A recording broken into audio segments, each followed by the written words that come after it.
চলো বাসায় পরে থাকা কাপড় দিয়ে একটা ড্রেস বানাই।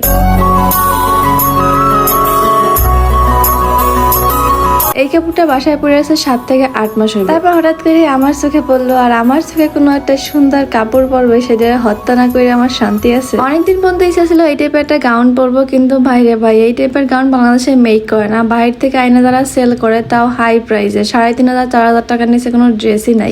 আমি যেই জায়গায় আছি সেই জায়গা টাকার আর কি চিন্তা। বাই দা ওয়ে, আপনার যদি এই টাইপের ড্রেসের ফুল টিউটোরিয়াল লাগে তাহলে ভিডিও শেয়ার করে অবশ্যই কমেন্টে জানাইবেন, আমি ফুল টিউটোরিয়াল দিয়ে দেবো। ড্রেস তো বানানো শেষ, কিন্তু এত সুন্দর একটা ড্রেস যদি সুন্দর কোনো জায়গায় গিয়ে না পড়ে তাইলে হয়। সো এই যে ধুম করে চলে আইছি প্রকৃতির কাছে। সো আজকে ছিল আমার ফ্রেন্ডের মেয়ের বার্থডে, আমরা আসছি সেই বার্থডে প্রোগ্রামে। মেয়ের খালারাই যদি এত সুন্দর করে সাজুগুজু করে আসে তাহলে মেয়ের কি অবস্থা হইবে। So here is my final look. কিন্তু একটা জিনিস ভাইবা দেখছেন, ড্রেসটা কেমন জানি সিন্ড্রেলা টাইপ হয়ে গেল না? যেমনই হোক না কেন আমার মনের মতো তো হয়েছে। কাপড়টা একদমই সিম্পল, তাই আমি ড্রেসের বুকের কাছ থেকে একটু ডিজাইন করছি, মানে প্রত্যেকটা পার্ট টু পার্ট আলাদা আলাদা সেলাই করে তারপর সুন্দর করে বুকের ওইখানে আলাদা একটা ডিজাইন বানাইছি, নাইলে একদমই সিম্পল লাগতো।